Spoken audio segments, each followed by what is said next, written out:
Hello ನಮಸ್ತೆ. Sky logic ಡ್ರೋನ್ಸ್ಗೆ ಸ್ವಾಗತ.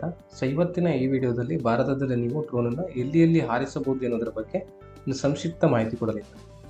ಯಾವಾಗಾದರೂ ನೀವು ಡ್ರೋನ್ನ ಫ್ಲೈ ಮಾಡಬೇಕಿದ್ರೆ ಮೊದಲೇ ಕೆಲವು ರೂಲ್ಸ್ಗಳನ್ನು ಫಾಲೋ ಮಾಡಬೇಕು. ಇಂಡಿಯನ್ ಗೌರ್ಮೆಂಟ್ ಅವರು 2021ನಲ್ಲಿ ಡ್ರೋನ್ ರೂಲ್ಸ್ ಅಂತ ತಂದಿದ್ದಾರೆ. ಅದರ ಪ್ರಕಾರ ನೀವು ಡ್ರೋನ್ನ ಫ್ಲೈ ಮಾಡಬೇಕಿದ್ರೆ ಡಿಜಿಟಲ್ ಸ್ಕೈ ಪ್ಲಾಟ್ಫಾರ್ಮಲ್ಲಿ ಏರ್ ಸ್ಪೇಸ್ ಮ್ಯಾಪ್ ಅಂತ ಇದೆ, ಅದರಲ್ಲಿ ನೀವು ಚೆಕ್ ಮಾಡಿಕೊಂಡು ನಿಮ್ಮ ಝೋನ್ಗಳನ್ನು ಚೆಕ್ ಮಾಡಿಕೊಂಡು ಡ್ರೋನ್ಗಳನ್ನು ಫ್ಲೈ ಮಾಡಬೇಕು.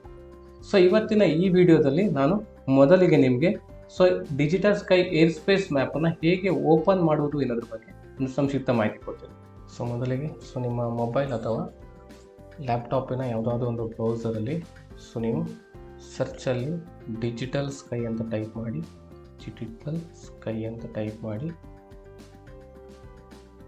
ಎಂಟರ್ ಕೊಟ್ಟಾಗ ನಿಮಗೆ ಸೆಕೆಂಡ್ ಆಪ್ಷನಲ್ಲಿ ಏರ್ ಸ್ಪೇಸ್ ಮ್ಯಾಪ್ ಅಂತ ಇದೆ. ಏರ್ ಸ್ಪೇಸ್ ಮ್ಯಾಪ್ ಮೇಲೆ ಕ್ಲಿಕ್ ಮಾಡಬೇಕು.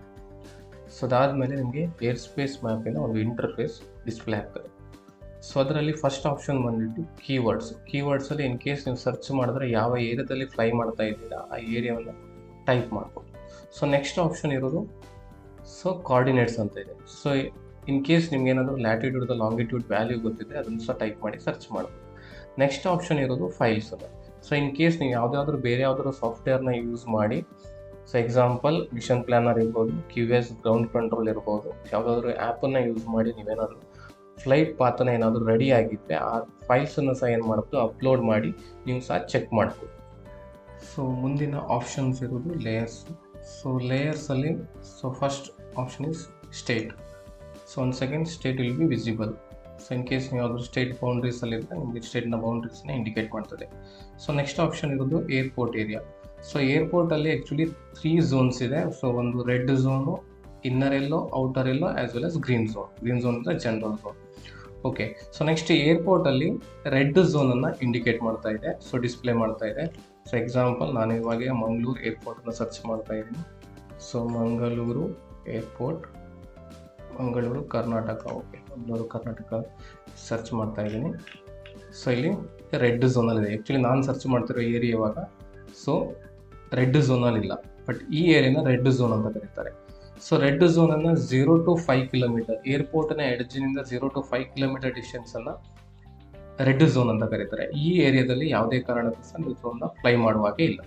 ಓಕೆ, ನೆಕ್ಸ್ಟ್ ಏರಿಯಾ ಬರೋದು ಎಲ್ಲೋ. ಎಲ್ಲೋ ಸ್ಟಾರ್ಟ್ ಆಗೋದು 5 to 8 ಕಿಲೋಮೀಟರ್. ಈ ರೀಸನ್ನಲ್ಲಿ ಡ್ರೋನ್ನ ಏನಾದರೂ ಫ್ಲೈ ಮಾಡೋದಾದರೆ ನೀವು ATCಯಿಂದ ಪರ್ಮಿಷನ್ ತೊಗೋಬೇಕು. It is ATC means air traffic control. ಅವರ ಪರ್ಮಿಷನ್ ತೊಗೊಂಡು ನೀವು ಡ್ರೋನ್ನ ಫ್ಲೈ ಮಾಡ್ಬೋದು. ಓಕೆ, ನೆಕ್ಸ್ಟ್ ಬಂದಿರೋದು airport outer yellow, that is called outer yellow. 8 to 12 kilometre. ಇಲ್ಲಿ ಏನಾದರೂ ಈ ಏರಿಯಾದಲ್ಲಿ ಡ್ರೋನ್ನ ಫ್ಲೈ ಮಾಡೋದಾದರೆ ಅಪ್ ಟು 200 ಫೀಟ್ವರೆಗೆ ಮಾತ್ರ, ಅಂದರೆ 60 ಮೀಟರ್ ಹೈಟ್ವರೆಗೆ ಮಾತ್ರ ನೀವು ಡ್ರೋನ್ನ ಫ್ಲೈ ಮಾಡ್ಬೋದು. It is the outer yellow. Next ಅದರ ಔಟರಿಗೆ ಬರೋದು 12 ಕಿಲೋಮೀಟರ್ ಆಫ್ಟರ್ ಬರೋದು ಗ್ರೀನ್ ಝೋನ್. ಈ ಏರಿಯಾದಲ್ಲಿ ಯಾವಾಗ ಇಲ್ಲಿ ಬೇಕಾದರೂ ಡ್ರೋನ್ನ ಫ್ಲೈ ಮಾಡ್ಬೋದು, but maximum height is 400 feet or 120 metres. Okay, next option ಇರೋದು ಇಂಟರ್ನ್ಯಾಷನಲ್ ಬೌಂಡ್ರಿ. ಇನ್ ಕೇಸ್ ನೀವು ಯಾವುದಾದ್ರೂ ಇಂಟರ್ನ್ಯಾಷನಲ್ ಬೌಂಡ್ರಿಯಲ್ಲಿ ನೀವು ಡ್ರೋನ್ನ ಫ್ಲೈ ಮಾಡೋದಾದರೆ ಅಪ್ ಟು 25 ಕಿಲೋಮೀಟರ್ ಡಿಸ್ಟೆನ್ಸ್ವರೆಗೆ ಅದು ರೆಡ್ ಝೋನಲ್ಲಿ ಇರುತ್ತೆ. ಯಾವುದೇ ಕಾರಣಕ್ಕೂ ಸಹ ನೀವು ಡ್ರೋನ್ನ ಫ್ಲೈ ಮಾಡುವಾಗಿಲ್ಲ. ಈ ಏರಿಯಾದಲ್ಲಿ ವಿತ್ ಪರ್ಮಿಷನ್ ಸಹ ಡ್ರೋನ್ನ ಫ್ಲೈ ಮಾಡಲಿಕ್ಕೆ ಪರ್ಮಿಷನ್ ಕೊಡಲ್ಲ. ಓಕೆ, ನೆಕ್ಸ್ಟ್ ಇರೋದು ರೆಡ್ ಝೋನ್. ರೆಡ್ ಝೋನಲ್ಲಿ ಹೇಗಂತ ಹೇಳಿದ್ರೆ, ಇನ್ ಕೇಸ್ ರೆಡ್ ಝೋನ್ಗಳು ಬರೋದು ಯಾವಾಗ ಅಂತ ಹೇಳಿದ್ರೆ, ನೀವು ಯಾವುದಾದ್ರೂ ಡ್ಯಾಮಲ್ಲಿ ಇದ್ದೀರಾ, ಇಲ್ಲ ಯಾವುದಾದ್ರೂ ಅಣುಸ್ಥಾವರದಲ್ಲಿದ್ದೀರಾ, ಇಲ್ಲ ಯಾವುದಾದ್ರೂ ಮಿಲಿಟರಿ ಬೇಸ್ ಇದೆ, ಅಂಥ ಕೇಸಲ್ಲಿ ಅದನ್ನು ರೆಡ್ ಝೋನ್ ಅಂತ ಇಂಡಿಕೇಟ್ ಮಾಡ್ತಾರೆ. ಎಕ್ಸಾಂಪಲ್ ರಾಷ್ಟ್ರಪತಿ ಭವನ ಇರ್ಬೋದು. ಈ ಏರಿಯಾನ ರೆಡ್ ಝೋನ್ ಅಂತ ಕರೀತಾರೆ. ಈ ಏರಿಯಾದಲ್ಲಿ ಯಾವುದೇ ಕಾರಣಕ್ಕೂ ಸಹ ನೀವು ಡ್ರೋನ್ನ ಫ್ಲೈ ಮಾಡುವಾಗಿಲ್ಲ. There is no outer yellow inner yellow ಅಂತ ಏನೋ ಡಿಫ್ರೆನ್ಸಿಯೇಷನ್ ಇಲ್ಲ, ಡೈರೆಕ್ಟಾಗಿ ರೆಡ್ ಝೋನ್ ಅಂತದೆ. ಈ ಏರಿಯಾದಲ್ಲಿ ಯಾವುದೇ ಕಾರಣಕ್ಕೂ ಸಹ ನೀವು ಡ್ರೋನ್ನ ಫ್ಲೈ ಮಾಡುವಾಗೆ ಇಲ್ಲ.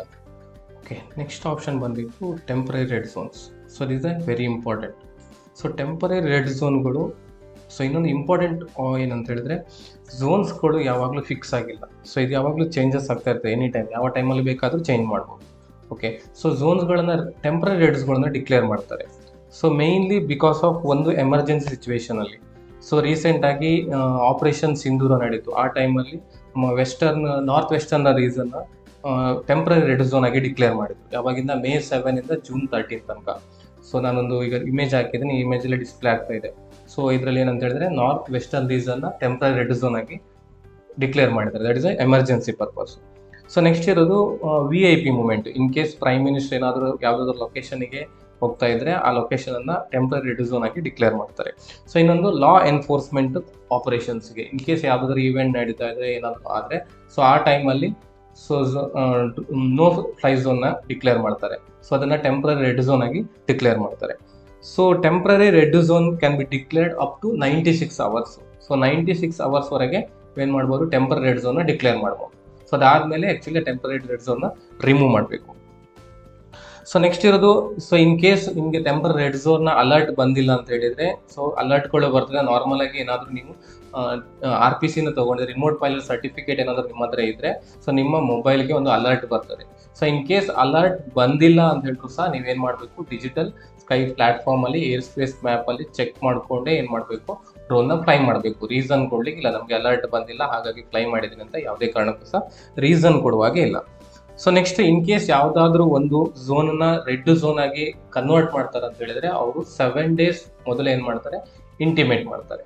ಸೊ ಆ ಟೈಮಲ್ಲಿ ಏನಾದರೂ ನೀವು ವರ್ಕ್ ಇದ್ರೆ ಆ ಟೈಮಲ್ಲಿ ಝೋನ್ನ ಫ್ಲೈ ಮಾಡಿ, ಸರ್ವೇಯಿಂಗ್ ಇದ್ರೆ ಸರ್ವೇಯಿಂಗಿಂದ ಮಾಡಿಕೊಂಡು ನಿಮ್ಮ ವರ್ಕನ್ನು ಫಿನಿಶ್ ಮಾಡಿ ಇಟ್ಕೊಡ್ಬೇಕು. ಒಮ್ಮೆ ರೆಡ್ ಝೋನ್ ಆದಮೇಲೆ ನಿಮಗೆ ಫ್ಲೈ ಮಾಡಲಿಕ್ಕೆ ಯಾವುದೇ ಆಪ್ಷನ್ಸ್ಗಳನ್ನು ಕೊಡಲ್ಲ.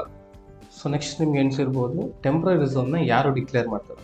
ಸೊ ಟೆಂಪರರಿ ಝೋನ್ನ ಡಿಕ್ಲೇರ್ ಮಾಡಬೇಕಿದ್ರೆ, ಸೊ ಅವರ ಮಿನಿಮಮ್ ಕ್ವಾಲಿಫಿಕೇಷನ್ನು ಸೂಪರಿಂಟೆಂಡೆಂಟ್ ಆಫ್ ಪೊಲೀಸ್ ರ್ಯಾಂಕ್ ಆಫೀಸರ್ನ ಲೆವೆಲ್ ಇರಬೇಕು, ಇಲ್ಲ ಅದರ ಹೈಯರ್ ಲೆವೆಲ್ ಇದ್ದರೆ ಮಾತ್ರ ಏನು ಮಾಡ್ಬೋದು, ಟೆಂಪರರಿ ಝೋನ್ಗಳನ್ನು ಡಿಕ್ಲೇರ್ ಮಾಡ್ಬೋದು.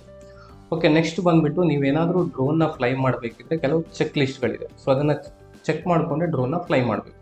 ಸೊ ಅದರ ಫಸ್ಟ್ ಚೆಕ್ ಲಿಸ್ಟಲ್ಲಿರೋದು ಝೋನ್ಗಳನ್ನ ಚೆಕ್ ಮಾಡ್ಕೋಬೇಕು. ನೀವು ಫ್ಲೈ ಮಾಡ್ತಿರೋ ಏರಿಯಾ ಯಾವ ಝೋನಲ್ಲಿದೆ ಅಂತ. ಓಕೆ, ಸೊ ಅದನ್ನು ನೀವು ಡಿಜಿಟಲ್ ಸ್ಕೈ ಪ್ಲಾಟ್ಫಾರ್ಮಲ್ಲಿ ಚೆಕ್ ಮಾಡ್ಕೊಳ್ತೀರಾ. ಸೊ ನೆಕ್ಸ್ಟ್ ಇರೋದು ಪರ್ಮಿಷನ್. ಇನ್ ಕೇಸ್ ಏನಾದರೂ ನೀವು ಡ್ರೋನ್ನ ಫ್ಲೈ ಮಾಡ್ತಾ ಇದ್ರೆ, ಯಾವುದಾದ್ರೂ ಔಟರ್ ಎಲ್ಲಾದರೂ ಫ್ಲೈ ಮಾಡ್ತಾ ಇದ್ದೀರಾ, ಇಲ್ಲ ಅಂತ ಹೇಳಿದ್ರೆ ಫಾರೆಸ್ಟ್ ಡಿಪಾರ್ಟ್ಮೆಂಟಲ್ಲಿ ಏನಾದರೂ ಫ್ಲೈ ಮಾಡ್ತಿದ್ದೀರಾ ಅಂತ ಹೇಳಿದ್ರೆ, ಮಾನ್ಯುಮೆಂಟ್ಸ್ ಹತ್ರ ಫ್ಲೈ ಮಾಡ್ತಿದ್ದೀರಾ ಅಂತ ಹೇಳಿದ್ರೆ ಅದರ ಅಥಾರಿಟಿಯಿಂದ ನೀವು ಪರ್ಮಿಷನ್ನ ತಗೋಬೇಕು. ಓಕೆ, ನೆಕ್ಸ್ಟ್ ಇರೋದು, ಸೊ ಯಾವುದೇ ಕಾರಣಕ್ಕೂ ಸಹ ಪೀಪಲ್ಸ್ ಮೇಲೆ ಮತ್ತು ಅನಿಮಲ್ಸ್ ಅಥವಾ ಪ್ರಾಪರ್ಟಿ ಮೇಲೆ ಡ್ರೋನ್ನ ಫ್ಲೈ ಮಾಡುವಾಗಿಲ್ಲ. ಓಕೆ, ನೆಕ್ಸ್ಟ್ ಡ್ರೋನನ್ನು ಯೂಸ್ ಮಾಡಿಕೊಂಡು ಯಾವುದೇ ಆರ್ಮ್ಸ್ ಇರ್ಬೋದು, ಎಕ್ಸ್ಪ್ಲೋಸಿವ್ಸ್ ಇರ್ಬೋದು, ಡೇಂಜರಸ್ ಸೂಟ್ಸನ್ನು ಕ್ಯಾರಿ ಮಾಡುವಾಗಿಲ್ಲ. ಸೊ ನೆಕ್ಸ್ಟ್ ಚೆಕ್ಕಲ್ಲಿ ಬಂದಿರೋದು, ಸೊ ನೀವು ಮ್ಯಾನ್ಡ್ ಏರ್ಕ್ರಾಫ್ಟಿಗೆ ಮಿನಿಮಮ್ ಸ್ಪೇಸನ್ನು ಬಿಡಬೇಕು, ವೇನ ಬಿಡಬೇಕು. So otherwise they will put fine. Okay, next, so in case ನಿಮ್ಮ ಡ್ರೋನಿಗೆ ಏನಾದರೂ ಕ್ರ್ಯಾಶ್ ಆಗಿದೆ, ಡ್ಯಾಮೇಜ್ ಆಗಿದೆ ಅಂತ ಹೇಳಿದ್ರೆ 48 hours ಒಳಗಡೆ ಡಿಜಿಟಲ್ ಸ್ಕೈಯಲ್ಲಿ ರಿಪೋರ್ಟ್ ಮಾಡಲಿಕ್ಕಿದೆ, ಕ್ರ್ಯಾಶ್ ರಿಪೋರ್ಟ್ ಮಾಡಲಿಕ್ಕಿದೆ, ಅದನ್ನು ಮಾಡಬೇಕು. ಸೊ ಇದರಲ್ಲಿ 2 types ಬರ್ತದೆ, ಒಂದು ಇನ್ಸಿಡೆಂಟ್ ಮತ್ತು ಆಕ್ಸಿಡೆಂಟ್ ಅಂತ ಬರ್ತದೆ. ಇನ್ಸಿಡೆಂಟನ್ನು ಸೊ ಮತ್ತೆ ರಿಪೋರ್ಟ್ ಮಾಡಬೇಕಾಗಿಲ್ಲ, ಆಕ್ಸಿಡೆಂಟನ್ನು ಮಾತ್ರ ರಿಪೋರ್ಟ್ ಮಾಡಲಿಕ್ಕೆ ಅದನ್ನು 48 hours ಒಳಗಡೆ ರಿಪೋರ್ಟ್ ಮಾಡಬೇಕು. ಸೊ ಇನ್ ಕೇಸ್ ಆಕ್ಸಿಡೆಂಟ್ ಮತ್ತು ಇನ್ಸಿಡೆಂಟ್ಗಳನ್ನು ನಾನು ಮುಂದಿನ ವೀಡಿಯೋಗಳಲ್ಲಿ ಡಿಫ್ರೆನ್ಷಿಯೇಟ್ ಮಾಡಿ ಹೇಳ್ತೀನಿ, ಯಾವ which one is the incident, which one is the accident. Informative ಆಗಿದೆ ಅಂದುಕೊಳ್ಳುತ್ತಾ ಮುಂದಿನ ವಿಡಿಯೋಗಳಲ್ಲಿ ಡ್ರೋನ್ಗಳ ಬಗ್ಗೆ ಹೆಚ್ಚಿನ ಮಾಹಿತಿಯನ್ನು ಕೊಡ್ತೀನಿ ಅಂತ ಹೇಳುತ್ತಾ ಈ ವಿಡಿಯೋನ ಇಲ್ಲಿಗೆ ಸೈನ್ ಆಫ್ ಮಾಡ್ತಾ ಇದ್ದೀನಿ. Thank you.